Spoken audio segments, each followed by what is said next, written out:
अस्सलामुअलैकुम रहमतुल्लाहि वबरकातुहू। प्यारे बच्चों, आप लोगों का इस्तकबाल एक्सर एकेडमी पर। नाउ हम लोग जो डिस्कशन चल रही है, हमारी हमारी जो डिस्कशन चल रही है वो जेनेटिक डिसऑर्डर्स की चल रही है। किसकी चल रही है? जेनेटिक डिसऑर्डर, या हम कहेंगे कि विरासती बीमारियां, तौरीसी डिसऑर्डर, तौरीसी बीमारियां जो एक जनरेशन से दूसरी जनरेशन में मुंतकिल होती है। तो उनमें हम जो पहली बात की, हमने कहा कि जो विरासती बीमारियां होती है उनको दो बड़े ग्रुप में डिवाइड किया हुआ है, मेंडेलियन और क्रोमोसोमल। मेंडेलियन मतलब वो बीमारियां जो एक जीन में म्यूटेशन की वजह से होती है, उसको हम क्या कहते हैं? मेंडेलियन। और जो क्रोमोसोम के नंबर चेंज होने की वजह से होती है उनको हम कहते हैं क्रोमोसोमल। तो मेंडेलियन डिसऑर्डर की हमने सबसे पहले बात किए थे। तो कल हमने किसका डिस्कशन किया था? कौन सी बीमारी का किया था सबसे पहले? रंग नाशनासी, कलर ब्लाइंडनेस। और दूसरी जो बीमारी स्टार्ट की थी वो कौन सी थी? हेमोफीलिया। कल मैंने आप लोगों को बोला था कि हेमोफीलिया में कौन कौन सी कंडीशन हो सकती है और उस कंडीशन में आप कैसा उसको डिस्कस करेंगे, कैसा उसको एलाबोरेट करेंगे। सुफियान मियां जी,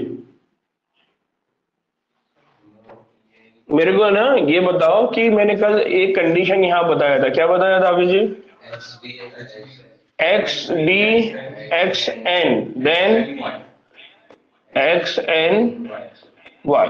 सुफियान मियां यहाँ आइए और यहाँ पर ये कॉम्बिनेशन बना के बताइए कि यह कॉम्बिनेशन क्या बनेगा।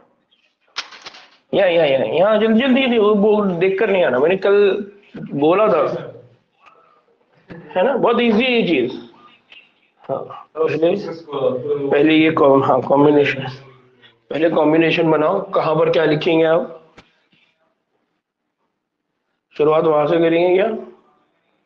हाँ हाँ, लिखो ना फिर वहां पर एक्स डी, देन मेरे को सिर्फ करके बताओ, अब जो गलती रहेंगी वो मैं बताऊंगा बस। हम्म,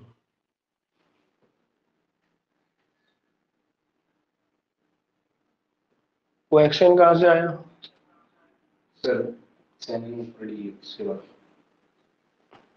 बनाओ बनाओ बनाओ।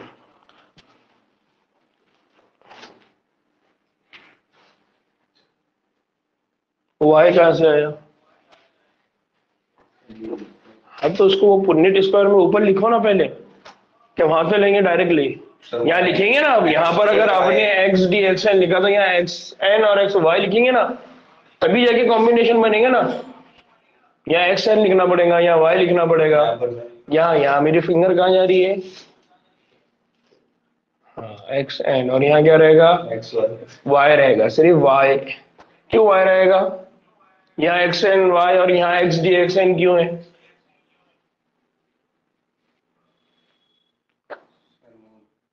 क्यों है? हाँ बस क्यों है? पुन्नेट स्क्वायर, पुन्नेट स्क्वायर के अंदर हम लिखते हैं, एक साइड में हम लिखते हैं फीमेल जीनोटाइप, दूसरे साइड में लिखते हैं हम मेल जीनोटाइप। और उन मेल जीनोटाइप में से ये एक गैमेट हो गया, इस गैमेट को यहाँ लिखेंगे, दूसरा गैमेट जो फीमेल का रहेगा यहाँ लिखेंगे। इस तरह से यहाँ पर गैमेट के हम क्या बनाएंगे? कॉम्बिनेशन। ना हमने पढ़ा है, बार बार बोल रहा हूँ, बनाओ दूसरा।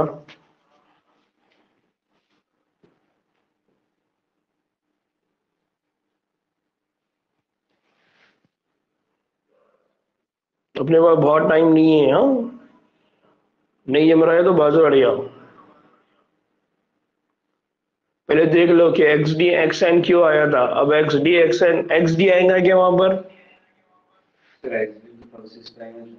क्यों आएगा?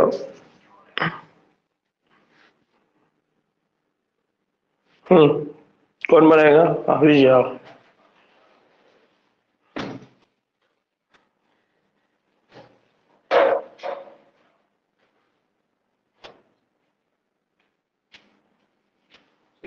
हम्म,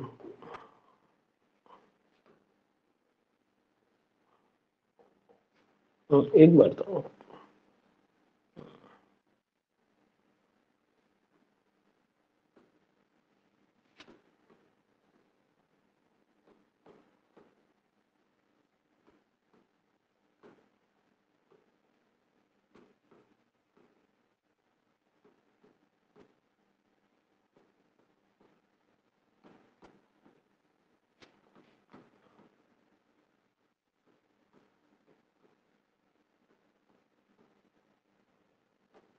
हाँ, अब सुफियान को समझाओगे वो 4 कॉम्बिनेशन क्यों बने।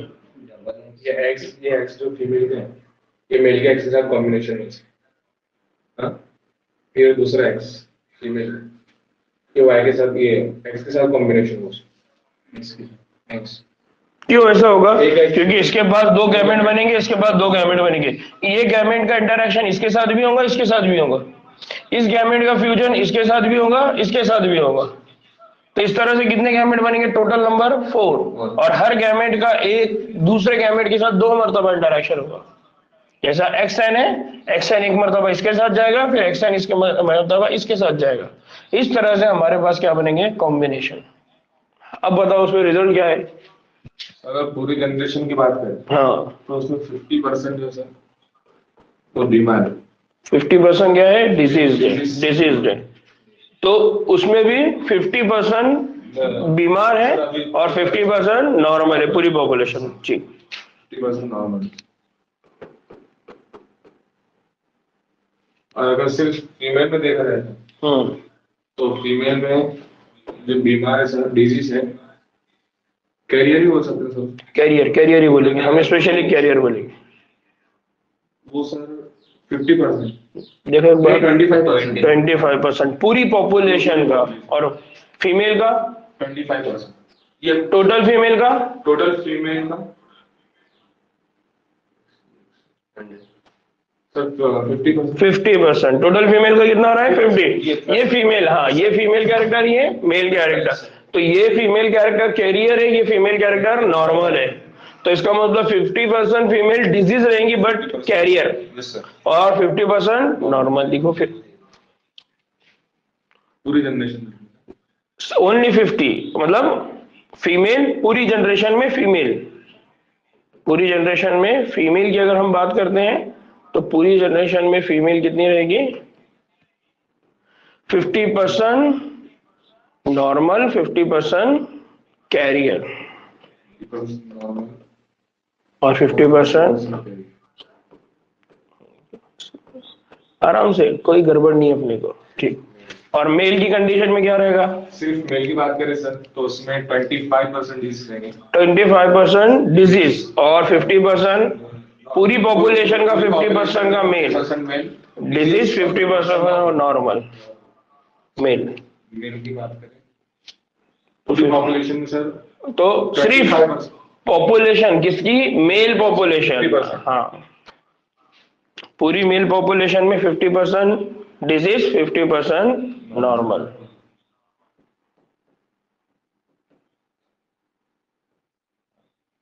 ठीक है, और 25% पूरी पॉपुलेशन का, 25% पूरी पॉपुलेशन का मेल, 25%, हाँ लिखो।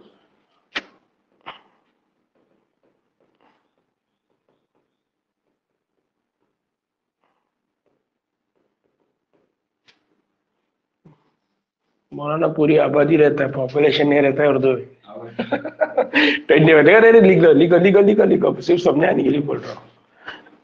क्या रहेगा, 25% बीमार। समझ में आया, 25%। क्या समझ में आया सुफियान को, समझ में आया कैसे सॉल्व करते हैं, क्या करना है, बात समझ में आई। जब भी हम क्रॉस कहते हैं, मेल फीमेल के गैमेट्स का फ्यूजन कहते हैं, तो पुन्नेट स्क्वायर जब भी हम यूज करेंगे, पुन्नेट स्क्वायर मतलब ये चौकोन बॉक्स, ये जो डब्बे डब्बे अपन बना रहे हैं ना, डब्बे डब्बों का नाम क्या है, पुन्नेट स्क्वायर। और ये पुन्नेट स्क्वायर के अंदर हम क्या करते हैं, इसके एक साइड में लिखते हैं फीमेल गैमेट, दूसरी साइड में लिखते हैं मेल गैमेट, और उनके हम क्या बनाते हैं यहाँ पर, कॉम्बिनेशन। क्या बनाते हैं, तो टोटल नंबर ऑफ कॉम्बिनेशन यहाँ पर कितने हो गए, 4। तो अब अगर आपको कैलकुलेट करना है, ये हो गए 4, अब इसको कैलकुलेट करना है तो आप क्या बोलेंगे, 1/4।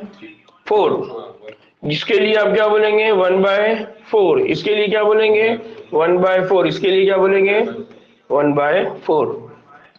1/4 बोले तो ये कितना हो जाता है, 0.25, 0.25, 0.25, 0.25, 0.25, मतलब कितना हो गया, 1। और अगर आपने 25, 25, 25 बोला तो 100%। समझ में आया, तो 4 में से 1 परसेंटाइल जो हम निकालते हैं, ठीक, बात समझ में आई? जज़ाकल्लाह। तो ये वे पे जाके हमको ये काम करना था। ऑनलाइन में कितने लोगों ने किए? सफिया, सना, अक्सा, फातिमा। देखो बच्चों, आप लोग दूर बैठे हुए, अब ये आपकी रिस्पॉन्सिबिलिटी है कि आप लोग वहां बैठ के पूरे काम करें।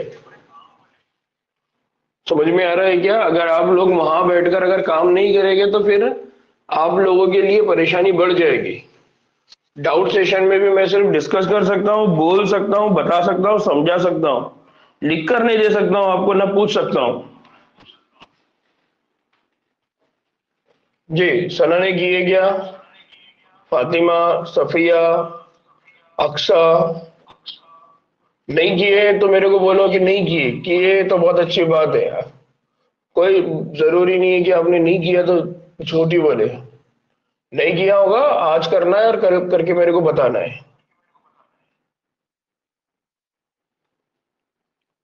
ठीक ना?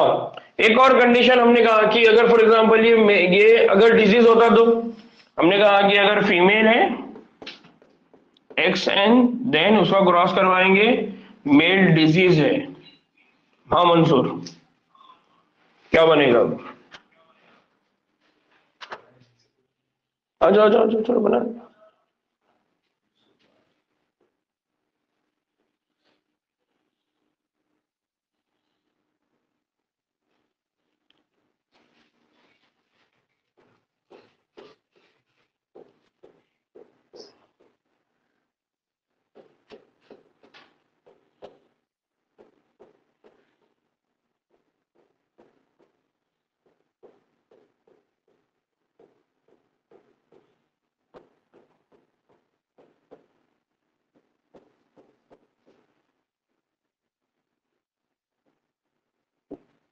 क्या कंक्लूजन रहेगा मंसूर इस पे?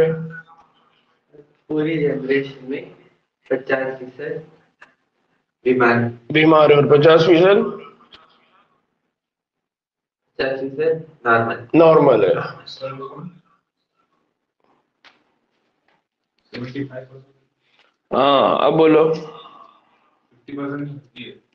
75%। पूरी पॉपुलेशन में 50% बीमार है, 25% कैरियर है, 25% नॉर्मल है। अब ये जो है ये कैरियर है, तो कैरियर कितना हो गया? 25। नॉर्मल कितना हो गया? 25। 50% क्या हो गया? बीमार। जो 50% बीमार है इसमें 25 फीमेल है, 25% मेल है ना? तो आसानी से ये बात हमारे को इस पूरे स्क्वायर से, पूरे पुन्नेट स्क्वायर से समझ में आती है। अब अगर हमने समझे ये 50-50 बोल दिया, अब उन्होंने कहा कि नहीं हमको 1/4 के टर्म में बताना है, तो हम क्या करेंगे? फॉर एग्जाम्पल अगर ये बीमार की अगर वो पूछेगा तो बीमार के लिए हम क्या लिखेंगे? 2/4। 1/4 1/4 इसका मतलब 2/4। 2/4 मतलब पूरी पॉपुलेशन का कितना? 50%। और इसको रिप्रेजेंट करना है तो 75%। अरे फिर 75 1/4 क्या बोलेंगे? और ये 1/4। समझ में आया? तो क्वेश्चन में आपको आंसर जो भी पूछा जाएगा तो वो दोनों लेवल पे हो सकता है। वो आपको बटे के टर्म में पूछेगा, है ना, और परसेंटाइल के टर्म में पूछेगा। दूसरा, पूरी पॉपुलेशन में कितना है, फिर पूरी पॉपुलेशन में बीमार कितने हैं, पूरी पॉपुलेशन में नॉर्मल कितने हैं, फिर पूरी पॉपुलेशन में कैरियर कितने हैं, फिर मेल पॉपुलेशन उसमें कितने बीमार मेल है, कितने बीमार फीमेल है, कितने नॉर्मल मेल है, कितनी नॉर्मल। ये आपको पूरे ऑप्शंस दिमाग में रखना है कि यार ये लेवल तक हमारे को एग्जाम में पूछा जा सकता है। अगर इस तरह से अगर आपने दिमाग में रखा तो एग्जाम हॉल में जब आप बैठेंगे तो एग्जाम हॉल में आप खाली दिमाग नहीं रहेगा, आपको मालूम रहेगा कि यार ये वो पूछने वाला क्या है। और जब आपको यही मालूम रहेगा कि वो पूछने वाला क्या है तो आपके लिए उसका आंसर देना क्या हो जाएगा? आसान। ठीक ना? और एक बात याद रखिए, अक्सर क्या होता मालूम है क्या, हम लोग मेहनत तो करते लेकिन हमको उस मेहनत का एहसास ही नहीं रहता। अभी आप क्लास कर रहे हैं, सब कर रहे हैं, लेकिन जो नॉलेज आप हासिल कर रहे हैं उसका फायदा क्या है, इसका एहसास बहुत इंपॉर्टेंट है कि ये आपको एक सक्सेस की तरफ ले जा रहा है। जब तक आप इसको रियलाइज नहीं करेंगे, बार बार अपने जहन से गुजारेंगे नहीं ना, तब तक आपको पढ़ने में मजा नहीं आएगा। नहीं तो क्या होगा, हर दिन की तरह आप आएंगे, पढ़ेंगे, चले जाएंगे, समझा नहीं समझा उससे कोई लेना देना नहीं, रिवीजन करने को भी दिल नहीं बोलेगा। समझ में आ रहा है? तो अक्सर क्या हो रहा है, मैं देख रहा हूँ कि बच्चे होमवर्क नहीं कर रहे, कुछ नहीं कर रहे, तो उसका एक बड़ा जो रीजन है ना, वो यही है कि उनके जहन में अपना मकसद ही क्लियर नहीं है। ठीक है, तो बार बार अपने मकसद का क्या है, रिमाइंड करना बहुत जरूरी है, ये यादा करना बहुत जरूरी है। आप सुबह में उठने के बाद पहले अपने आप को याद दिलाओ कि यार 6 महीने के बाद नीट का एग्जाम है, 4 महीने के बाद नीट का एग्जाम है, 5 महीने के बाद नीट का एग्जाम है, 3 महीने के बाद नीट का एग्जाम है, और वो एग्जाम हमको क्वालिफाई करना है। बार बार बताओ, आपको सेल्फ स्टीम मिलेगा, आपको मोटिवेशन मिलेगा। समझ में आ रहा है? पढ़ने में दिल लगेगा, नई चीज समझ में आ रही है, आप उसके लिए फोकस करेंगे, स्ट्रगल करेंगे, मदद करेंगे, खुद के लिए मदद करेंगे, खुद दूसरों से पूछेंगे। ठीक है, और ये चीजें अगर नहीं करेंगे तो फिर क्या होगा, धीरे धीरे आपने जो जोश, जो डिसीजन लिया था आज से 1 महीना 2 महीना पहले, अब वो धीरे धीरे क्या होता जाएगा, मांद पड़ता जाएगा, कमजोर होता जाएगा। ठीक है, तो इंसान के अंदर अल्लाह ताला ने एक बहुत अच्छा दिमाग रखा है, जो भूलता भी है लेकिन वो याद भी रखता है। भूल जाता है इसलिए अच्छा है क्योंकि गम खत्म हो जाते हैं, याद रखता है इसलिए क्योंकि खुशियां बार बार रिमाइंड करता है। तो उसका इस्तेमाल कहाँ करना, ये आपके ऊपर डिपेंड है। ठीक है, नाउ अब हमारी बात कहाँ चढ़ी थी, हेमोफीलिया। तो हमने कहा कि जो हेमोफीलिया वाला होता है उसके पास क्या होता है कि ये जो पेशेंट होता है उसके पास वो प्रोटीन नहीं बनते जो खून के बहाव को रोकते हैं, जो खून के जमाने के लिए जिम्मेदार है। और कल हमने एक बात और कहा था कि जो हेमोफीलिया है उसके लिए हेटेरोजाइगस मादा यानी बारगीर यानी कैरियर, ये बीमारी क्या करती है, अपने लड़कों में क्या करती है, मुंतकिल करती है। तो कल मैंने बार बार बोला कि जब भी बीमारी फीमेल में रहेगी, अगर फीमेल कंप्लीटली डिजीज है तो पूरी जनरेशन, कुछ बीमार रहेंगे तो स्पेशली लड़के पूरे बीमार रहेंगे, और लड़कियां कैरियर। और अगर फीमेल कैरियर है तो अब वहां पर चांसेस हो जाएंगे 50-50, लेकिन 50 में भी क्या रहेगा, लड़का 100% बीमार, लेकिन लड़की कैरियर। ये इसको याद रखो, मैंने जो बात बोला है, अगर बाद में आप लोग इसको रिकॉल करेंगे वीडियो को तो लिख लेना मैंने जो अल्फाज बोला है। नाउ फिर जो मादा होती है, उस मादा की हीमोफीलिया बीमारी में मुब्तला होने के इम्कानात बहुत कम होंगे। क्यों कम हो गए? क्योंकि ऐसी मादा की जो माँ है वो कम से कम बारगिर होना जरूरी है।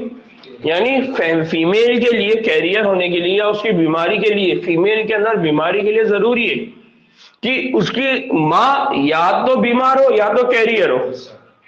ठीक है, और बाप का हेमोफीलिया होना जरूरी है। अब दूसरी चीज है कि माँ अगर कैरियर है या माँ बीमार है तो उन दोनों भी कंडीशन में जो फीमेल रहेंगी वो कैरियर, लेकिन अगर बाप भी बीमार हो तब जाके फीमेल क्या रहेंगी, डिजीज। दूसरा कि अगर मदर नॉर्मल है, फादर डिजीज है,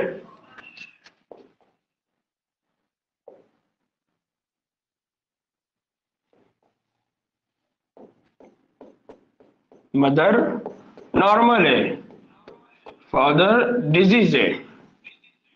ठीक है, अम्मी नॉर्मल है, अब्बा एबनॉर्मल है। अब एबनॉर्मल मतलब बीमार है, XDY XN। अब इस कंडीशन में क्या होगा, XD XN XNY then XD XN then XN।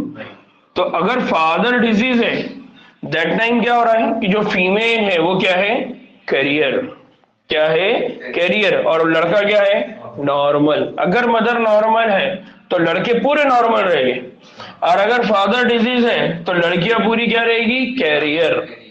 क्या रहेगी, कैरियर, हामिल या बारगिर रहेगी। इसका मतलब ये कि अगर लड़की में बीमारी चाहिए या लड़की अगर बीमार हो, इसका मतलब मदर में भी और फादर में भी, दोनों में क्या है, बीमारी है। यानी कौन सी कंडीशन आ जाएंगी, XD XD, और फादर की कंडीशन में क्या रहेंगी, XDY। दूसरा XD XN, इस कंडीशन में क्या होगा, 50-50% चांस कि वो फीमेल कैरियर भी हो सकती है, वो फीमेल नॉर्मली फॉर एग्जाम्पल, अब मैं पूरा पुन्नेट स्क्वायर नहीं बना रहा हूँ, समझाने के लिए बना रहा हूँ कि अगर आप इसको क्रॉस कर दे तो क्या बनेगा, x D x D x D क्या बन जाएगा, पहला कॉम्बिनेशन बनेगा एक्स डी, दूसरा कॉम्बिनेशन क्या बनेगा, एक्स एन और एक्स डी। तो 50% चांसेस है कैरियर के और 50% चांसेस है डिजीज के। कौन सी वाली कंडीशन में, अगर मदर कैरियर है और फादर क्या है, डिजीज। और अगर मदर भी डिजीज है फादर भी डिजीज है तो 100% चांसेस है डिजीज के, कैरियर कोई नहीं रहेगा। ठीक है, बात समझ में आई क्या अहमद? ठीक ना, जिसके इम्कानात बहुत कम होते हैं क्योंकि ऐसे लड़के बहुत ज्यादा उम्र तक जिंदा नहीं रहते। अब यहाँ पर एक और चीज है कि जो लड़के होते हैं यानी जिनको हेमोफीलिया अगर हो जाए तो उनके सर्वाइवल के मैकेनिज्म क्या होता है, बहुत कम होता है। उनके लड़कों की जो डेथ होती है वो क्या हो जाती है, ज्यादा हो जाती है। फिर अल्हम्दुलिल्लाह, नाउ मलेका विक्टोरिया के शजरा नस्ब में बहुत सारे बच्चे हेमोफीलिया में मुब्तला थे क्योंकि मलेका खुद इस बीमारी की क्या थी, बारगिर थी। अब ये जो मलेका है विक्टोरिया यानी लंदन की जो क्वीन है, उनके मामले में एक्चुअली ये बीमारी मालूम पड़ी थी हेमोफीलिया। तो उनके जितने बच्चे होते थे वो सब में हेमोफीलिया में थे, ब्लड हेमोफीलिया वाली कंडीशन थी। तो मालूम किया कि ये क्यों होता है, तो उससे मालूम पड़ा कि एक्चुअली ये जो बीमारी आ रही थी खुद मलेका विक्टोरिया से आ रही थी और वो हर जनरेशन टू जनरेशन क्या हो रही थी, पास हो रही थी। तो उनके पूरे बच्चों में वो बीमारी थी। तो पूरे बच्चों में बीमारी का मतलब क्या है, वो डोमिनेंट थी। यानी मलेका विक्टोरिया की बॉडी में कंडीशन क्या होगी, कैरियर की होगी या डोमिनेंट डिजीज की होगी, नहीं कैरियर। वो क्या थी, कैरियर थी। अगर वो डोमिनेंट डिसऑर्डर तो मतलब खुद ही मालूम पड़ जाता था। ठीक है, ठीक है, बात समझ में आई हेमोफीलिया?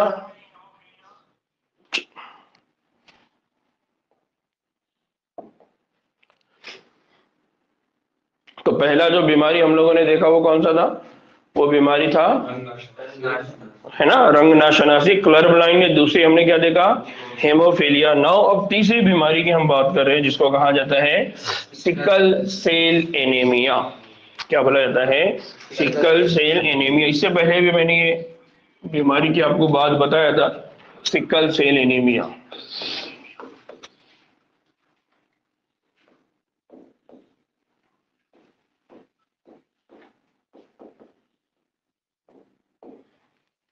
ठीक है, नाउ ये जो सिकल सेल एनीमिया की जो बीमारी है, तो ये जो बीमारी है ये एक ऑटोजोम लिंक्ड रेसेसिव बीमारी है। ऑटोजोम है और कैसा है, रेसेसिव। ऑटोजोम लिंक मतलब Sufiyan, autosome link means X link मतलब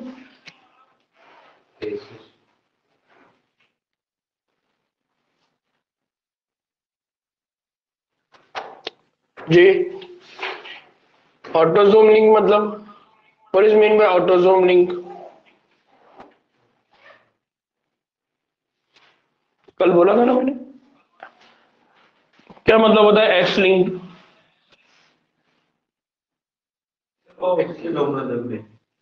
हाँ, जो डिजीज हो रही है वो डिजीज किसकी वजह से हो रही है, उस जीन की वजह से हो रही है जो जीन एक्स क्रोमोसोम पर मौजूद था। तो हम बोलते थे एक्स लिंक्ड रिसेसिव डिसऑर्डर। दूसरा यहां पर क्या हो जाएगा फिर, हाँ मींस वो जीन जो कहां पर मौजूद है, ऑटोजोम्स।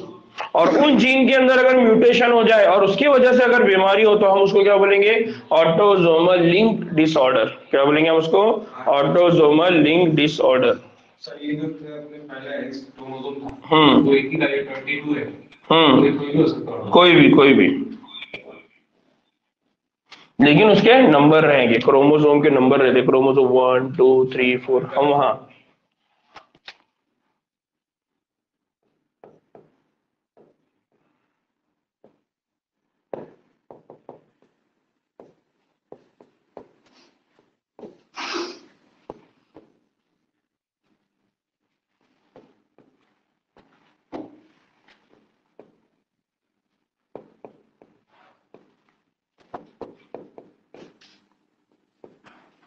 ठीक है।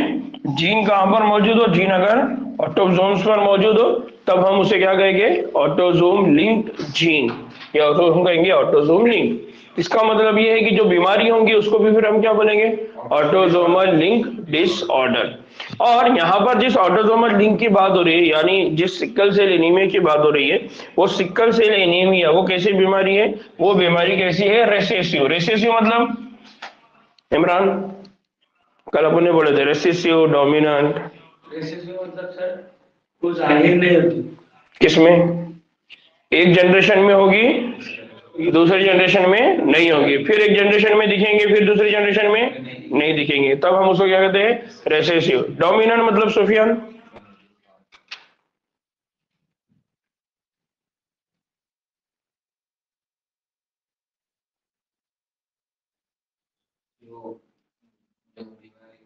जो बीमारी,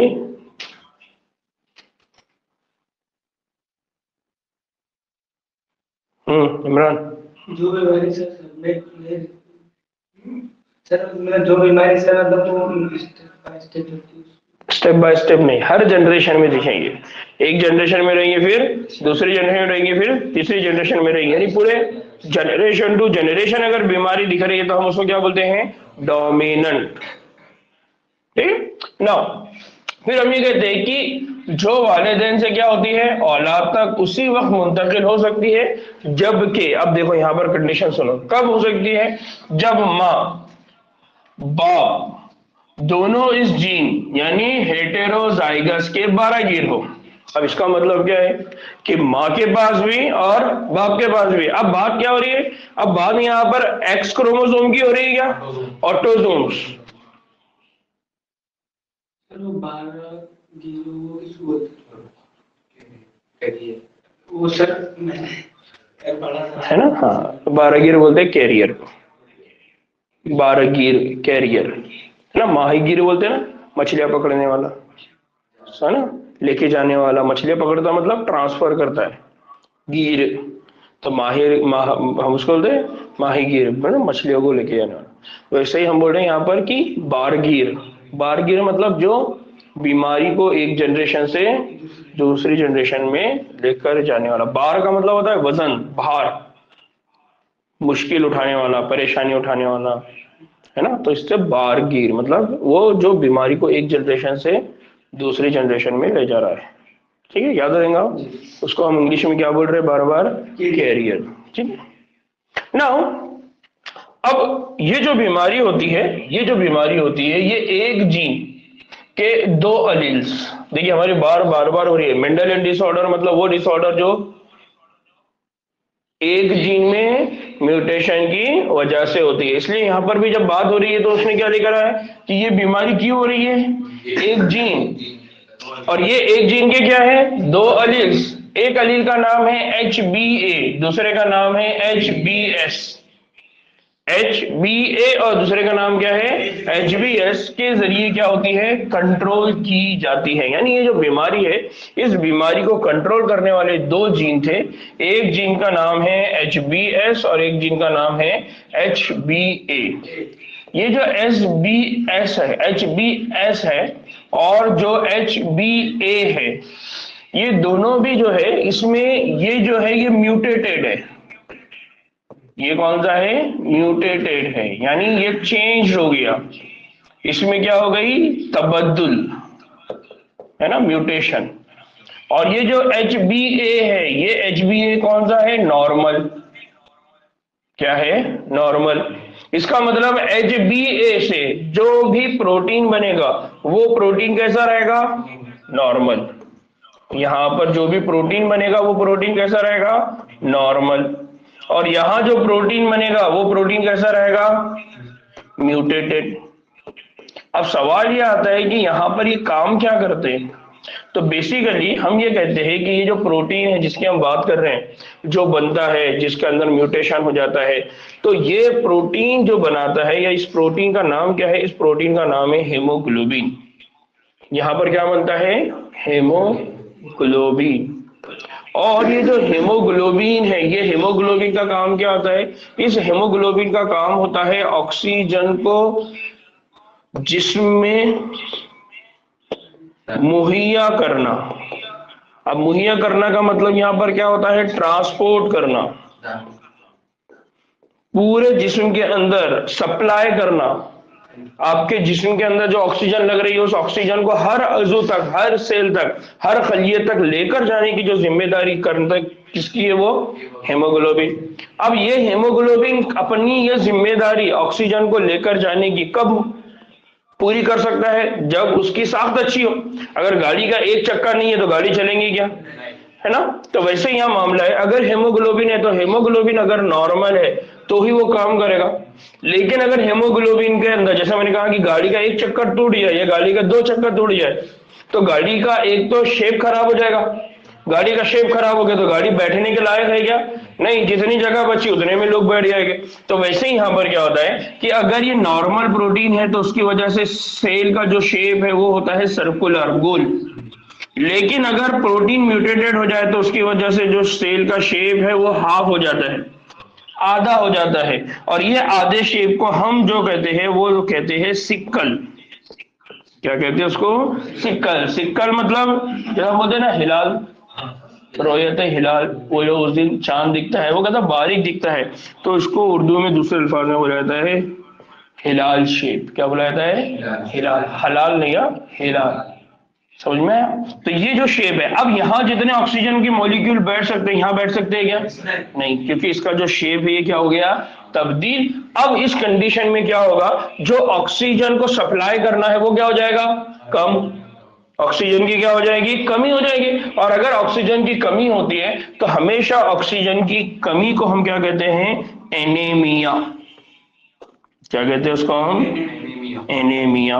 तो ये जो एनीमिया बीमारी है बेसिकली आमतौर पे ना आप लोगों ने सुना होगा कि यार बच्चे को क्या होगा? निमोनिया, है ना? वो निमोनिया बोलते रहते हैं हम लोग, एनीमिया। तो उसी तरह से ये एनीमिया कंडीशन होती है। तो उसमें भी क्या होता है, हम अगर किसी के बड़ों के मामले में पूछे कि भाई निमोनिया मीन्स लंग्स, जो फेफड़े हैं वो अपना काम पूरी तरह से नहीं कर रहे, ऐसा हम बोलते हैं। तो उसका मतलब है कि फेफड़े अपना पूरी तरह से काम नहीं कर रहे। फेफड़ों का काम क्या है? ऑक्सीजन पहुंचाना। उस ऑक्सीजन के पहुंचाने में मदद कौन करता है? हेमोग्लोबिन। और ये जो हेमोग्लोबिन है ये हेमोग्लोबिन कहाँ मौजूद होता है? आरबीसी। कहाँ मौजूद होता है? आरबीसी। आरबीसी मतलब रेड ब्लड कार्पसल्स, या हम जिसको क्या कहते हैं? खून के लाल जर्रात।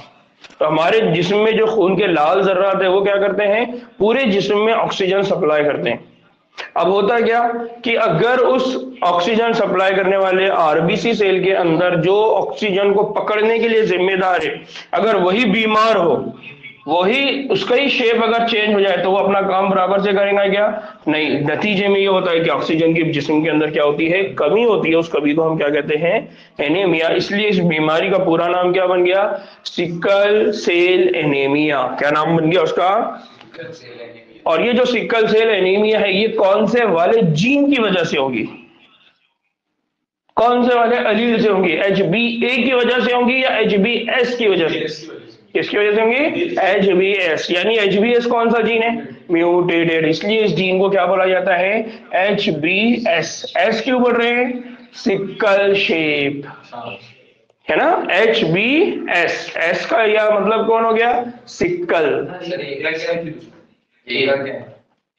बात समझ में आई क्या बोले? और ए रिप्रेजेंट करते हैं, हम आगे चल के बढ़ेंगे कि जो हेमोग्लोबिन होते हैं, हेमोग्लोबिन की डिफरेंट टाइप की चैन होती है, अलग अलग पॉलीप्रोटीन्स होती है। तो एक का नाम है HbA, दूसरे का नाम है HB, है ना? इस तरह से अलग अलग नाम है उनके। तो उसकी वजह से इसका नाम क्या रखा हुआ? ए। मतलब आपने मतलब फॉर एग्जाम्पल कोई स्टूडेंट अगर क्लास में आया तो हम बोलते 1, तो 1 की जगह हम बोलेंगे A। उसके बाद जो दूसरा आएगा उसको बोलेंगे B, फिर जो तीसरा आएगा C, इस तरह से।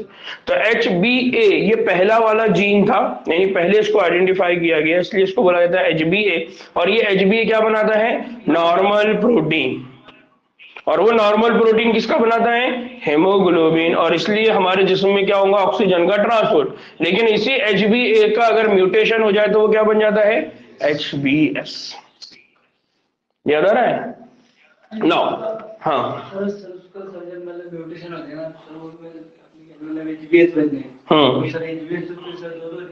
हाँ, अब बहुत अच्छा सब। HbS कितने होना चाहिए?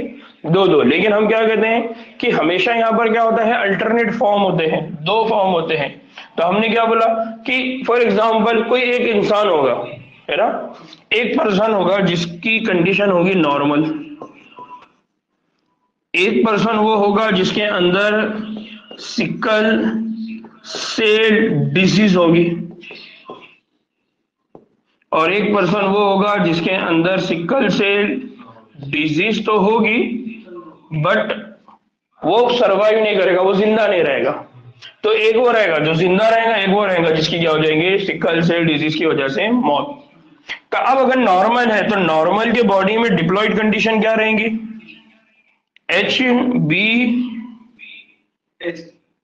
नॉर्मल ले लेंगे ए, एच बी ए ना, यहां पर क्या रहेगी, एच बी ए और एस, और यहाँ क्या रहेंगी, एच बी एस। इसका मतलब हम क्या बोलते हैं, हम ये कहते हैं कि यहां पर तीन कंडीशन रहेगी, तीन तरह के जीनोटाइप बनने की पॉसिबिलिटी है। तीन तरह के जीनोटाइप किस तरह के रहेंगे, एक रहेगा एच बी ए जिसकी वजह से वो जो पर्सन रहेगा उसमें ये बीमारी नहीं रहेगी, नॉर्मल रहेगा। दूसरा पर्सन रहेगा जिसमें एच बी ए और एच बी एस, मतलब इसके अंदर सिकल सेल बीमारी है और ये जिंदा भी है। क्यों, क्योंकि इसके जिस्म के अंदर ऑक्सीजन की कमी रहेगी, लेकिन ऑक्सीजन की डिफिशिएंसी है, मतलब ऑक्सीजन पूरी तरह से खत्म नहीं होगी, लेकिन ये जो होगा ये पूरी तरह से। क्यों, क्योंकि इसके सर्वाइवल के चांसेस पूरे कम हो जाएंगे, क्योंकि इसके बॉडी के अंदर जो सिकल सेल शेप है या नॉर्मल शेप है वो मेंटेन नहीं रहेगा। अब एक बात और समझ लो कि यहाँ पर कि तीन मुमकिन जीनोटाइप्स में से एच बी एस के लिए होमोजाइगस अगर कंडीशन हो तो अफराद क्या होंगे, बीमारी वाला फिनोटाइप जाहिर करेगा, यानी ये बीमारी वाला फिनोटाइप जाहिर करेगा। दूसरा कौन है, heterozygous H B H B S. अब ये जो अफराद है ये बजाहिर गैर मुतासिर होते हैं, यानी हमको ये बहुत दिनों तक ऐसा लगेगा कि इसको बीमारी नहीं है, समझ में नहीं आएगा, लेकिन वो बीमारी के लिए क्या रहेगा, बारहगीर रहेगा। बारहगीर मतलब इमरान कैरियर ट्रांसफर करने वाला। फिर चूंकि बच्चे तक इस तबद्दुल शुदा जीन के मुंतकिल होने के 50% इम्कान होते हैं, अगर ये कंडीशन होगी तो क्या हो जाएगा, 50-50% बराबर ना। तो लिहाजा वो सिकल सेल सिफत को क्या करता है, इजहार करता है, यानी ये जो पर्सन है असल में ये सिकल सेल को क्या करेगा, इजहार करेगा। इजहार का मतलब क्या है, एक जनरेशन से दूसरी जनरेशन में पास करेगा। ठीक ना। अब अगर यहां पर सवाल ये आता है कि यार ये हेमोग्लोबिन बीमारी हुई क्यों है, इसका रीजन क्या है। हम तो ये बोल रहे हैं कि ये जो बीमारी हुई है एक जीन के अंदर म्यूटेशन होने की वजह से हुई। तो ऐसा म्यूटेशन क्या होता है, कौन से टाइप का म्यूटेशन होता है, अगर आपको याद होगा तो म्यूटेशन के टाइम पर भी मैंने ये बात बोला था, सिकल सेल एनीमिया हम आगे चल के पढ़ेंगे, ठीक है। तो अब उस लेवल पे जाके हम बात कर रहे हैं कि म्यूटेशन का मतलब क्या है, तब्दीली से होता क्या है। हमने कहा था कि एक जीन की तब्दीली, या हमने कहा पॉइंट म्यूटेशन, या हमने कहा था फ्रेम शिफ्ट म्यूटेशन। तो ये जो एग्जाम्पल है, ये एग्जाम्पल है, यहां पर उसको याद रखिए क्या एग्जाम्पल है, ये एग्जाम्पल है पॉइंट म्यूटेशन। यानी एक जीन के अंदर, यानी एक अगर न्यूक्लियोटाइड अगर चेंज हो जाता है तो इंफॉर्मेशन पूरी तरह से क्या होती है, बदल जाती है, तब्दील हो जाती है। तो एग्जाम में अगर आपको पूछा जाए कि सिकल सेल एनीमिया ये किसका एग्जाम्पल है, फ्रेम शिफ्ट का एग्जाम्पल है या पॉइंट म्यूटेशन का एग्जाम्पल है, तो ये किसका एग्जाम्पल है, पॉइंट म्यूटेशन। क्यों पॉइंट म्यूटेशन है मैं बता रहा हूं। नाउ अब क्या होता है, हीमोग्लोबिन के जो साल में है उसका जो बीटा ग्लोबिन जंजीर है उसकी जो छठी पोजीशन है उस पर एक अमीनो एसिड होता है जिसका नाम है ग्लूटामिक एसिड। बात समझो, क्या बात समझना है, हम बोल रहे हैं कि यहां पर हीमोग्लोबिन है और इस हीमोग्लोबिन के सालमे में कौन है, बीटा ग्लोबिन। हम आगे चल के पढ़ेंगे कि जो हीमोग्लोबिन प्रोटीन होता है, यानी जिसको हम बोले एचबी, आप लोगों ने सुना होगा ना कि एचबी कम हो गया, एचबी ज्यादा हो गया, खानदान में सुनेंगे कभी, एचबी कम हो रहा है, एचबी ज्यादा हो रहा है, ब्लड रिपोर्ट निकाले थे, ब्लड रिपोर्ट निकाले तो मानते ना, आमतौर पर हम सुनते हैं कि ब्लड कम ज्यादा हो रहा है, आरबीसी कम हो गए, डब्ल्यूबीसी बढ़ गए, व्हाइट पेशी, पांड्रा पेशी, है ना, तुम्हारे गांव में ऐसे ही बोलते होंगे ना। फिर अच्छा बता, तुम्हारे गांव वाले भी तरक्की पे। ठीक है, चलो ठीक है ना, ऐसा ठीक है। तो यहाँ जो Hb होता है हेमोग्लोबिन, ये हेमोग्लोबिन के अंदर दो प्रोटीन होते हैं। एक प्रोटीन होता है इसको कहते हैं अल्फा, दूसरा प्रोटीन होता है इसको कहते हैं बीटा। एक होता है अल्फा और एक होता है बीटा। अब जो बीटा प्रोटीन है, इस बीटा प्रोटीन के अंदर क्या होता है, इस बीटा प्रोटीन के अंदर जो छठा पोजीशन है, सिक्स्थ पोजीशन है, कौन सी पोजीशन है, सिक्स्थ। क्या बोला इमरान?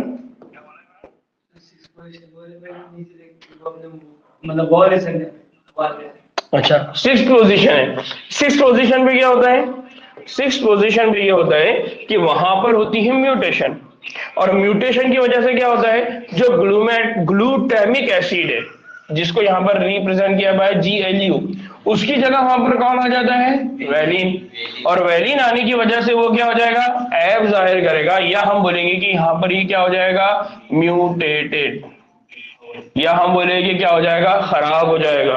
तो अब बेसिकली क्या होना चाहिए, सिक्स्थ पोजीशन पे कौन होना चाहिए, सिक्स्थ पोजीशन पे होना चाहिए ग्लूटामिक एसिड। कौन होना चाहिए, ग्लूटामिक एसिड। लेकिन ग्लूटामिक एसिड के ना होते हुए इस जगह पर कौन आ जाता है, वैलिन। कौन आ जाता है, वैलिन। नतीजे में क्या होता है, ये जो Hb है ये क्या बन गया अब, HbS। अब बात को समझो कि यहां पर हम ये कह रहे हैं कि नॉर्मल ग्लोबिन, ठीक है, और ये हेमोग्लोबिन है सिकल सेल का नॉर्मल। अब आप बोलेंगे सर ये सब क्या बता रहे हैं आप, तो थोड़ी देर के लिए मैं बात को और क्लियर कर रहा हूं ताकि आपको बात समझ में आए कि ये जो इंफॉर्मेशन है, बेसिकली ये जो इंफॉर्मेशन है, ये इंफॉर्मेशन कहां पर है, डीएनए। हम आगे चल के पढ़ने वाले हैं डीएनए से क्या बनता है, आरएनए यानी mRNA, और इस mRNA से आगे चल के क्या बनेगा, ये सब कौन है, ये सब है प्रोटीन, है ना। mRNA से क्या बनता है, प्रोटीन। कहाँ बनता है, राइबोसोम के पास, याद आ रहा है। हाँ, तो बेसिकली क्या होता है, नॉर्मली क्या होता है कि यहाँ पर हमने बोला कि जिस तरह से हमारे पास अल्फाबेट है, हमारे पास हुर्फ़े तहजी है जिससे अल्फाज बनते, उसी तरह से इनके पास क्या होते हैं, क्या बोलते हैं उनको, क्या बोलते हैं अपने, इधर तो अपने पराये सब का दे। हाँ, क्या बोलते हैं, ये जो जितने भी वर्ड्स हैं इनको क्या नाम दिया जाता है, क्या बोला जाता है इनको, अक्सा, फातिमा, सना। मैंने लिखाया था ना मंसूर।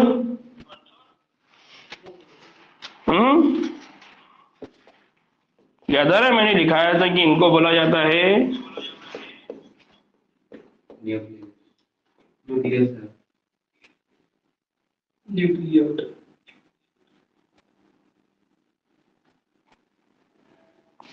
न्यूक्लियोटाइड्स। क्या बोला जाता है इनको, याद आ रहा है, मैंने बोला था कि न्यूक्लियोटाइड कितने टाइप के हैं, 4। कौन कौन से, वो दिख रहा नहीं याद आ रहा है, CGTA, साइटोसिन, गोवानीन, थायमीन, एडिनिन। याद आ रहा है, साइटोसिन, गोवानीन, थायमीन, एडिनिन। याद आ रहा है ना, ये सब मैंने पढ़ाया ना उस दिन। मैंने बोला कि डीएनए की अगर इंफॉर्मेशन की हम बात करते हैं तो इंफॉर्मेशन को जब हम लिखते हैं तो किस लैंग्वेज में लिखते हैं, CGTA, इस लैंग्वेज में हम लिखते हैं उसको, है ना। हाँ, और मैंने लिखा आया था कि हमेशा C किसके साथ जुड़ता है, G, और हमेशा T किसके साथ जुड़ता है, A, G किसके साथ जुड़ता है, C, और A किसके साथ जुड़ता है, T। याद आ रहा है, मैंने इस तरह से बताया था उस दिन, ये याद रखना है बोलकर बोला था, है ना। तो अब सवाल ये आता है कि ये जो इंफॉर्मेशन है, ये इंफॉर्मेशन का हमारा लिए क्या इंपॉर्टेंट है। तो आप देखिए यहाँ पर क्या लिखा हुआ, GAG। अब GAG से क्या बनता है, यहाँ पर भी है ना, यहाँ पर क्या है, CTC और GAG। ठीक है, हम आगे चल के बढ़ेंगे कि डीएनए जो होता है, डीएनए के अंदर 2 स्ट्रैंड होते हैं, एक स्ट्रैंड वो होता है जिसको हम बोलते हैं टेम्पलेट स्ट्रैंड, और एक स्ट्रैंड वो होता है जिसको हम कहते हैं कॉम्प्लीमेंट्री स्ट्रैंड, या हम उसको बोलते हैं तुम्हारा क्या नाम उसका, टेम्पलेट स्ट्रैंड। तो एक सीक्वेंसिंग के लिए इस्तेमाल होता है और एक उसकी हेल्प करता है। तो यहाँ पर जो CTC है ये कोडिंग स्ट्रैंड, सॉरी एक होता है कोडिंग स्ट्रैंड, हम आगे अभी इसको पढ़ने वाले हैं, और एक स्ट्रैंड जो होता है उसको हम कहते हैं टेम्पलेट स्ट्रैंड। क्या कहते हैं उसको हम? टेम्पलेट। तो यहाँ पर क्या होता है, यहाँ पर जो कोडिंग स्ट्रैंड है, यानी यहाँ पर जो कोडिंग स्ट्रैंड है, दूसरा कौन है? टेम्पलेट। तो यहाँ पर क्या होता है, यहाँ पर वो कोड करता है GAG। अब ये GAG यहाँ पर नहीं आया, ये CTC के जगह पे क्या आ गया? GAG। और GAG का मतलब क्या होता है? Glutamic acid. इमरान, ग्लू सही बात है, लेकिन उसका पूरा नाम क्या है? Glutamic acid. क्या नाम है उसका?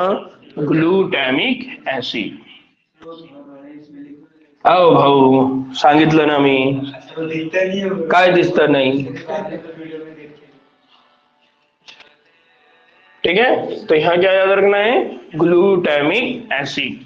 नाउ दूसरा कि अब यहाँ तो ये नॉर्मल प्रोटीन में ग्लूटामिक एसिड बनना चाहिए, लेकिन अगर कहीं पर क्या हो जाए? म्यूटेशन। अब यहाँ पर T की जगह क्या आ गया? A। T की जगह अगर A आ गया तो यहाँ पर T की जगह A की जगह क्या आ गया? U। अब आप बोलेंगे सर ये U क्या है? अब ये U भी मैं समझा देता हूँ। जब हम RNA की बात करते हैं तो RNA के अंदर एक और न्यूक्लियोटाइड होता है, एक और वर्ड होता है, उसको कहते हैं यूरासिल। क्या कहते हैं उसको? और जिसको रिप्रेजेंट किया जाता है बाय U। किससे रिप्रेजेंट करते हैं? U। अब ये जो U है, ये U हमेशा किसके अगेंस्ट में आता है? तो हमेशा यहाँ पर U आता है T की जगह पे। नहीं, मैं बता रहा हूँ, 2 मिनट ना, इसको मैं समझा देता हूँ पहले। हमेशा क्या होता है, DNA के अंदर क्या रहेगा? A के साथ कौन रहेगा? T। लेकिन जब RNA बनता है तो RNA में क्या होता है? RNA में जहां पर A है, A के सामने क्या आ गया? T। वहां पर A के सामने कौन आ जाता है? वहां A के सामने आ जाता है U। इसका मतलब RNA में कौन होता है? यूरासिल। RNA में कौन होता है? यूरासिल। RNA में कौन नहीं होता है? थाइमीन। हाँ, मतलब 4 ही रहेंगे, लेकिन DNA में कौन से 4 रहेंगे? Cytosine, guanine, thymine, adenine. लेकिन RNA में कौन एब्सेंट हो जाएगा? थाइमीन। और थाइमीन की जगह कौन ले लेगा? यूरासिल। कौन ले लेगा? अब ये क्यों होता है, कैसा होता है, तो हम नेक्स्ट चैप्टर है उसमें ये बात पूरी पढ़ने वाले हैं, लेकिन ये बात मैंने यहाँ पर समझा दी। सुफिया, नींद आ रही क्या? नहीं, ठीक है ना। दूसरा कि अब क्या हो गया, यहाँ पर इंफॉर्मेशन में क्या होना चाहिए था? GAG होना चाहिए था, यहाँ क्या आ गया? GU। अब ये GUG जैसे आता है तो अब यहाँ पर ग्लूटामिन की जगह क्या आ जाता है? वैलीन, है ना। हम बोलते हैं रोग को मत जाने दो। क्या समझ में आ रहा है इससे?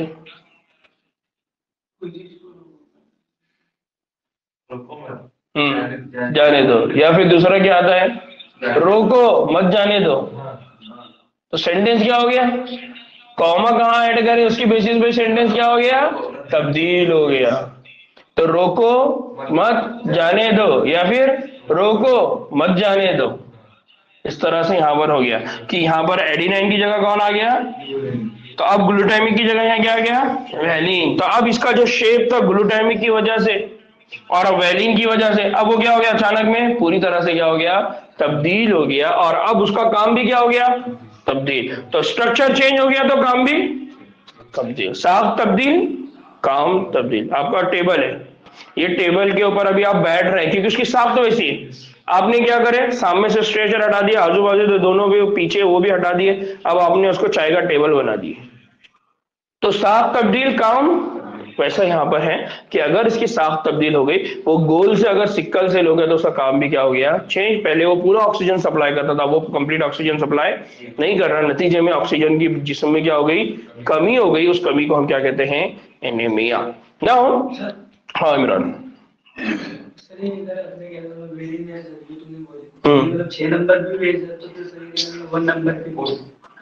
हाँ, अभी सुनो, हम आगे चल के पढ़ेंगे कि ये 1 नंबर पे वैलीन है, ये हम आगे चल के पढ़ेंगे कि जब भी आरएनए बनता है ना, जब भी प्रोटीन बनेगा तो उस प्रोटीन के अंदर जब अमीनो एसिड की चेन आएगी तो उसमें कितने भी मर्तबा कोई भी अमीनो एसिड क्या हो सकता है, रिपीट। लेकिन यहाँ इंपॉर्टेंट है कि ये कौन सी पोजीशन पर है।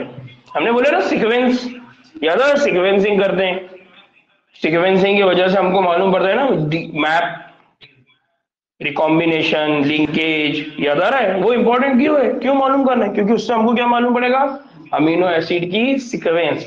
और अमीनो एसिड की कौन सी वाली सीक्वेंस पे चेंज हुआ तो उसकी वजह से क्या चेंज हो जाएगा, फंक्शन।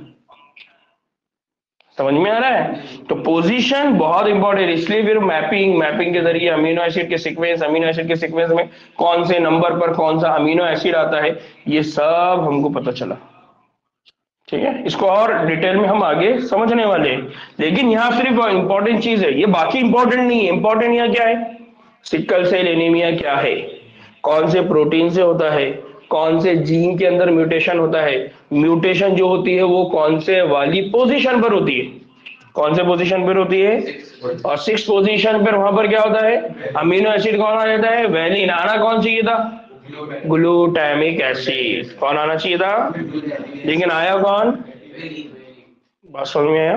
नाउ ग्लोबिन प्रोटीन में जो होते हैं, इसमें क्या होता है, जो अमीनो तुरशे होते हैं यानी अमीनो एसिड होती है, उसकी तब्दीली की वजह से क्या होता है, बीटा ग्लोबिन के जीन में छठे कोडॉन में एक बेस की क्या हो जाती है, रद्दोबदल की।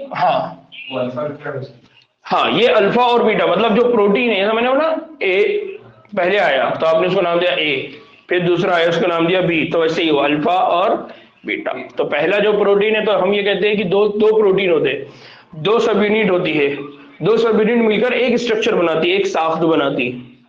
तो एक कौन है, अल्फा, और दूसरा कौन है, बीटा। ये दोनों मिलकर क्या बनाते हैं, हेमोग्लोबिन। लेकिन जो बीटा है उसमें क्या हो जाती है, तब्दीली। ठीक है, नो। अब उसकी रद्दो बदल की वजह से क्या होता है, जो GAG है उसके पास क्या आ जाता है, GUG। अगर GAG रहेगा तो कौन सा अमीनो एसिड है, GAG अगर है तो कौन सा है, ग्लूटामिक एसिड। और GUG आने की वजह से कौन सा अमीनो एसिड आ जाता है, वैलिन। तो एग्जाम में पूछा जाता है कि बीटा ग्लोबिन की कौन सी पोजीशन पर अमीनो एसिड चेंज होगा। फिर पूछते ये कि कौन सी वाली कोडॉन होगा, GAG होगा या GUG होगा।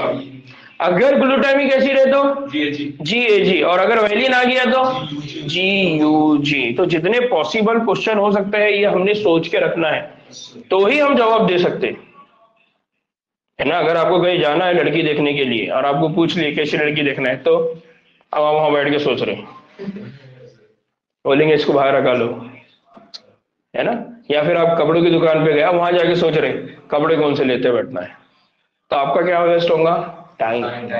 एग्जाम हॉल में अपने पास इतना टाइम है क्या, नहीं, अपने पास एग्जाम हॉल में टाइम ही नहीं है। 1 मिनट में एक क्वेश्चन, समझ में आ रहा है। ये स्पीड हमको बनाना है, और ये स्पीड अगर बनाना है तो क्या करना पड़ेगा, प्रैक्टिस, मेहनत, कोशिश।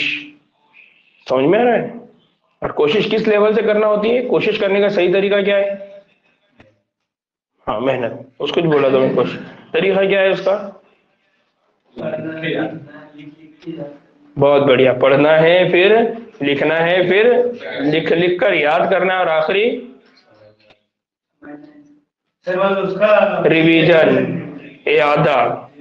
समझ में आया, समझे बगैर याद होता नहीं। सुफियान मियां, समझना और याद करना दो अलग प्रोसेस नहीं है। ठीक है, समझ में बात। नाउ फिर हम क्या कहते हैं, ऑक्सीजन। ऑक्सीजन के दबाव में क्या होती है, कमी की वजह से ये तब्दील शुदा हेमोग्लोबिन साल्मा पॉलीमराइज होकर आरबीसी की शक्ल क्या कर देता है, बाइकॉन्केव। अब सवाल ये आता है कि ये जो सिकल सेल शेप आया ये क्यों आया। मतलब एक पर्सन को ये बात नहीं मालूम थी कि यार उसके जिस्म में बीमारी है ये वाला, लेकिन उसको अचानक में मालूम पड़ी। क्यों, अगर वो कोई ऐसी जगह पे चला जाए जहां पर ऑक्सीजन ऑलरेडी कम है, अब ऑक्सीजन कम है तो अब क्या प्रॉब्लम होगी, ऑक्सीजन का जो प्रेशर है वो कम हो जाएगा। अब प्रेशर कम होने का मतलब है ऑक्सीजन की वहां डिमांड बढ़ गई। ऑक्सीजन की जैसी डिमांड बढ़ेगी तो ये ज्यादा ऑक्सीजन को पकड़ने की क्या करेगा, कोशिश करेगा। लेकिन होगा ये कि उस वक्त इसके पास उतनी ताकत नहीं है कि वो सारे ऑक्सीजन को पकड़ ले या सारे ऑक्सीजन को अपने पास ले ले, नतीजे में यह होगा कि उस वक्त उस पर्सन को फील होगा कि यार मेरे को ऑक्सीजन की क्या हो रही है, कमी हो रही है। और फिर वो जब चेक करेगा तब उसको मालूम पड़ेगा कि यार यार मैं तो सिकल सेल एनीमिया का पेशेंट हूं। समझ में आया ना? फिर आरबीसी की शक्ल जो हो जाएगी वो कैसी हो जाएगी, बायकॉन्केव। क्या हो जाएगी, बायकॉन्केव। बायकॉन्केव मतलब हदबी, है ना, आपका आंखों का ग्लास का, है ना, चश्मे का जो शेप है वो कैसा है, हदबी। हदबी का मतलब क्या है, बायकॉन्केव, यानी इस तरह से, है ना। ऐसा है कि आपके आंखों का चश्मे का शेप बीच में से मोटा है नहीं, है ना, ये शेप इस तरह से अंदर एक साइड में दबा हुआ इस तरह से आंखों के ऊपर। हाँ बहुत अच्छे, महद्दीब और महद्दीब हदसा बोलते हैं ना, तो इसी से बना हुआ है हदबी से फिर वो क्या हो जाता है, सिकल सेल, यानी हंसवा जैसी होकर दिखाई देता है। सिकल, सिकल मतलब आधा, है ना। ये जो शेप हुआ ना, अभी हमने कहा कि ये शेप ऐसा होता है, अब ये शेप इस तरह से हो गया ना, ये हिलाल आधा, ठीक।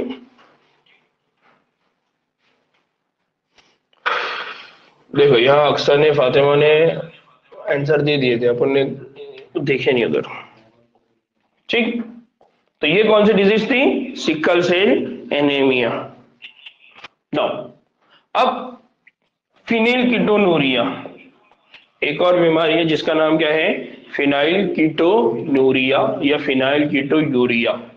नाउ ये जो फिनाइल कीटोनूरिया है, ये एक और डिजीज, एक बीमारी है, ये भी मेंडेलियन डिसऑर्डर में आती है।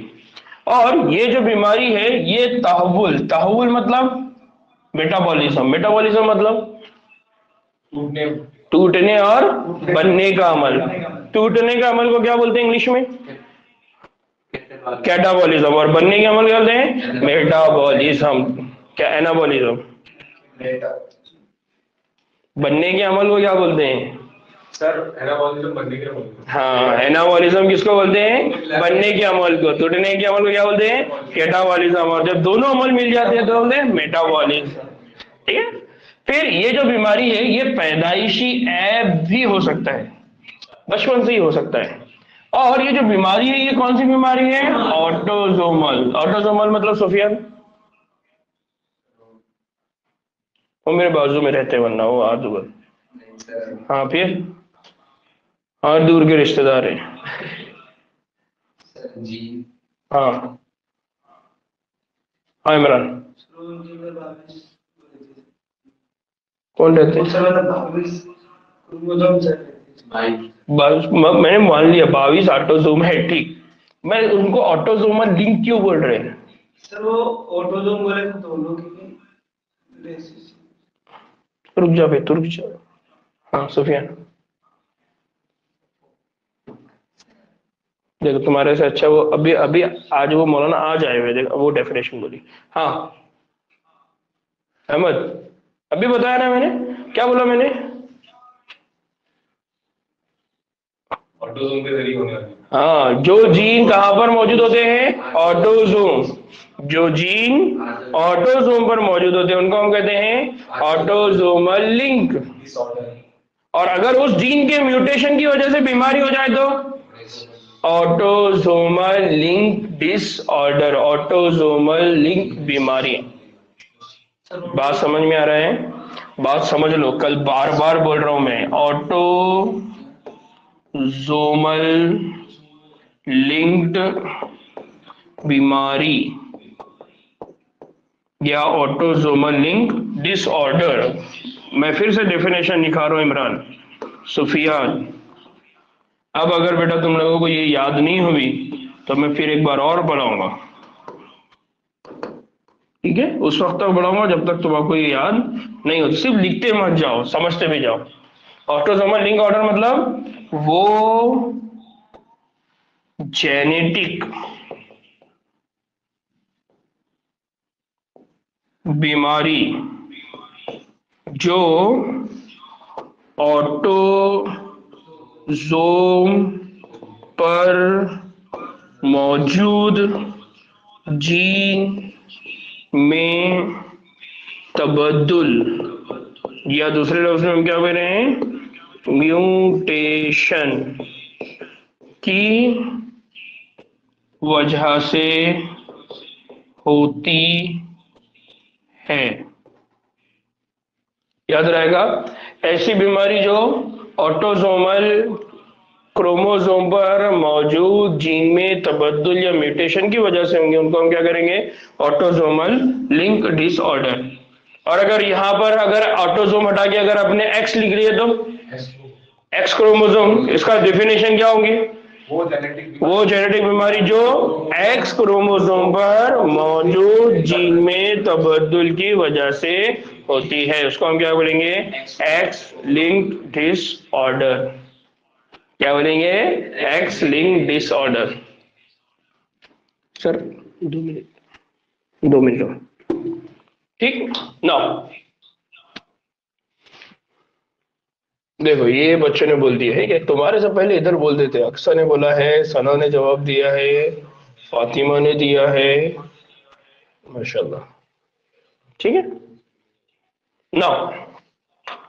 अब फिनाइलकीटोनुरिया में बेसिकली क्या होता है, हाँ तीसरी चीज कि ये बीमारी कैसी है, रेसेसिव। रेसेसिव मतलब सुफियान,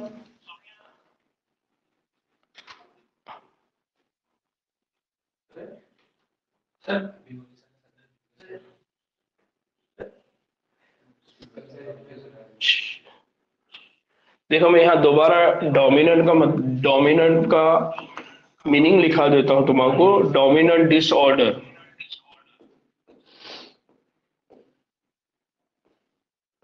हावी बीमारियां, ठीक है, मैं लिखा देता हूं दोबारा एक बार। अब अगर सुफियान इसके बाद भूला तो फिर मैं और याद दिलाऊंगा। हाँ, वो बीमारियां,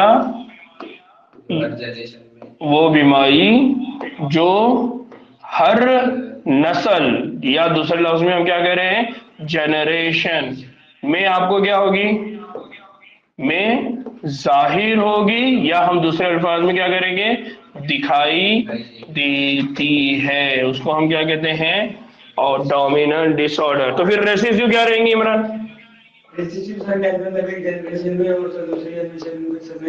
हाँ एक जनरेशन में मौजूद होती है, दूसरी जनरेशन में मौजूद नहीं होती, उसको हम क्या कहते हैं, रेसेसिव डिसऑर्डर।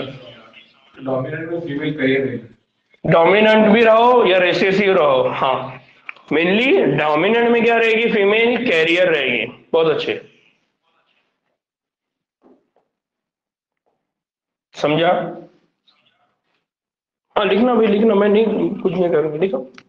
फिर हम क्या कहते हैं कि जो मुतासिर फर्द होता है, यानी जिसको फिनाइलकीटोनुरिया बीमारी होती है, उसमें एक एंजाइम होता है जिसका नाम होता है फिनिल एलानिन, सॉरी उसमें एक अमीनो एसिड होता है जिसका नाम होता है फिनिल एलानिन अमीनो एसिड। क्या नाम होता है, फिनाइल एलानिन अमीनो एसिड। क्या नाम है उसका, फिनाइल एलानिन अमीनो एसिड। अभी कितने अमीनो एसिड पढ़ लिए हमने, 3। एक कौन था अभी सर, हाँ वैलिन, दूसरा glutamic acid, glutamic acid, valine, और तीसरा कौन पढ़ रहे हैं हम, फिनाइल एलानिन। तो ये जो फिनाइल एलानिन अमीनो एसिड है उसको टायरोसिन अमीनो एसिड में बदलना होता है। किस में बदलना होता है, टायरोसिन। कितने अमीनो एसिड के नाम याद हो गए, 4। पहला कौन नाम याद करें, वैलिन, दूसरा ग्लूटामिक एसिड, क्या, ग्लूटामिक एसिड।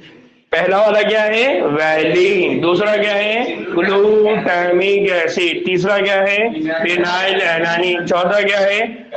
4 अमीनो एसिड के नाम याद हो गए। टोटल अमीनो एसिड कितने होते हैं, 20 में से 4 नाम याद हो गया, 16 बचे हुए। तो अब हम क्या करें कि नॉर्मली क्या होता है हमारे जिस्म के अंदर, क्या होता है हमारे जिस्म में, ये होता है कि जो फिनाइल एलानिन होता है उसको किस में तब्दील करना होता है, टायरोसिन। और इसको बदलने वाला जो एंजाइम होता है वो होता है फिनाइल, यहाँ पर है क्या उसका नाम, फिनाइल पायरुवेट, नहीं उसका नाम नहीं है यहाँ पर, ठीक है। फिनिल, उसका जो नाम होता है वो होता है फिनिल एलानिन या टायरोसिन काइनेस। उसका नाम मैं थोड़ा सा भूल रहा हूँ यार, एग्जैक्ट नाम, फिनाइल एनालीन हाइड्रोक्सिनेज या डिहाइड्रोजिनेस। ठीक है, मैं एक बार उसको देख के नाम आपको कल और बताता हूं, बट इतना याद रखिए कि यहाँ पर एक एंजाइम होता है और वो एंजाइम क्या करता है, वो एंजाइम इस फेनिल एनानीन को टायरोसिन में क्या करेगा, तब्दील करेगा। अब ये जो काम तब्दील करने का होता है वो इस एंजाइम की जिम्मेदारी है, लेकिन ये एंजाइम उस वहां पर मौजूद नहीं होता है, तो बदलने वाला जो खामिरा है वो वहां पर मौजूद नहीं होता। इसका मतलब क्या है, टायरोसिन नहीं बनेगा। टायरोसिन नहीं बनेगा तो बॉडी में क्या जमा होना शुरू हो जाएगा, फिनील एनानीन। और अगर बॉडी में फिनील एनानीन का कॉन्सेंट्रेशन बढ़ता जाता है, उसकी वजह से इसका नाम क्या बना हुआ है, फिनाइल कीटोनूरिया। क्या नाम बना हुआ है, फिनाइल कीटोनूरिया। अब क्या होता है, लिहाजा ये फिनाइल एनानीन जमा होता रहता है और बाद में ये तब्दील हो जाता है फिनाइल पायरुविक एसिड। किसमें तब्दील हो जाता है वो, फिनाइल पायरुविक एसिड और दूसरे और भी कई सारे मुरक्कबात में वो तब्दील होता रहता है। और दिमाग में इसके जमा हो जाने से जहनी कमजोरी क्या होती है, वाक़ होना शुरू हो जाती है। फिर क्या होता है, गुर्दे भी इसकी पूरी तरह से जज्ब नहीं कर पाते, लिहाजा ये पेशाब में क्या होना शुरू होता है, खारिज होना शुरू होता है। तो पेशाब में खारिज होने की वजह से वो उसको बोला यूरिया, यूरिन है ना, बोलते यूरिन, यूरिया। हाँ, तो पेशाब के जरिए निकलेगा, इसलिए उसको हम क्या बोलते हैं, यूरिया। इसलिए पूरा नाम क्या बन गया, फिनाइल कीटो यूरिया। क्या नाम बन गया, फिनाइल कीटो यूरिया। तो याद रखना है कि ये जो बीमारी है, ये बीमारी किसकी वजह से हो रही है, ये बीमारी मेटाबॉलिज्म के डिफेक्ट की वजह से हो रही है। और मेटाबॉलिज्म यानी बनने और टूटने के इस अमल को कंट्रोल करने वाला वहां पर कौन होगा, एक जीन। और वो जीन वहां पर क्या बनाता है, एक एंजाइम। क्या बनाता है वो, एंजाइम। और वो जीन के अंदर अगर म्यूटेशन है तो उसकी वजह से क्या नहीं बनेगा, एंजाइम। और अगर एंजाइम नहीं बनेगा तो फिनील एनानिन का तब्दीली किस में नहीं होगा, टायरोसिन। और अगर फिनील एनानिन टायरोसिन में जमा नहीं होगा तो धीरे धीरे जिस्म के अंदर किसकी तादाद बढ़ेगी, फिनील एनानिन। और ये फिनील एनानिन आगे चल के जिस्म के अंदर किसमें तब्दील होना शुरू हो जाएगा, फिनाइल पायरुविक एसिड। और धीरे धीरे क्या होगा, वो दिमाग में क्या होना शुरू होगा, जमा। दिमाग में अगर वो जमा हो रहा है तो उसकी वजह से क्या होगी, दिमागी कमजोरी। और साथ ही साथ इसका जो एक्स्ट्रा क्वांटिटी रहेगा वो जिस्म में किडनी उसको एब्जॉर्ब नहीं कर पाएंगी, तो इस नतीजे में वो हमारे यूरिन से पास होगा, यूरिन के अंदर दिखाई देगा। इमरान, पीछे के साथ में जब जो बात कर वो यूट्यूब बंदी का टूटेगा, तो सर आपने बोले थे, बोले मतलब क्या मतलब एक वक्त ऐसा ही ना कि वो बनेगी नहीं। कौन नहीं बनेगा सर, वो यूट्यूब ये मतलब वो टूटेगी भी नहीं और बनेगी भी नहीं, आखिरी मतलब आखिरी जब वक्त ही नहीं। किसका सर, वो अपन ने बिजली के जो समझ पड़े थे। अरे दीवाने, वो अपने ह्यूमन रिप्रोडक्टिव सिस्टम पढ़े। वो रिप्रोडक्शन का अमल अलग है, ये वाला अमल अलग है। वो रिप्रोडक्शन के अंदर जो टूटने फूटने वाला जो चीज है वो यूटेरस पर होता, मादर रहम पर होता, जहां पर बच्चे का इम्प्लांटेशन की बात आती, वो बात अलग हो गई। अब ये जो बात चल रही, ये यूरिया, तो यूटेरस से यूरिया नहीं आया, यूरिन, पेशाब जो होता है ना, पेशाब, उसको यूरिन। तो पेशाब के जरिए जिस्म से क्या हो रहा है, खारिज हो रहा है, इसलिए उसको बोले यूरिया। याद, बहुत अच्छी चीज रखे आपने यूटेरस को, लेकिन वो यूटेरस को उसकी जगह पे रखो। और दूसरा जिस्म में क्या बनता है, पेशाब, उसको बोलते हैं यूरिन। तो यूरिन के जरिए जब खारिज होता है फिनील एनानीन, फिनील पायरुविक एसिड, तब उस कंडीशन को हम क्या कहते हैं, फिनाइल कीटो। अच्छा है, समझ गया मैं इमरान, मैं समझ गया तेरे जज्बात को, तेरे एहसासात को मैं बहुत जल्दी समझ जाता हूँ। ठीक है, चलिए इसके बाद अभी फिजिक्स का लेक्चर रहेगा इंशाल्लाह। ठीक, चलिए इस फिजिक्स के लेक्चर के बाद फिर हमारा दोबारा बायो का 11वीं का लेक्चर रहेगा। चलिए, अस्सलाम वालेकुम रहमतुल्लाहि व बरकातहू। 5 मिनट में दोबारा लिंक ऑन होगी, ठीक है।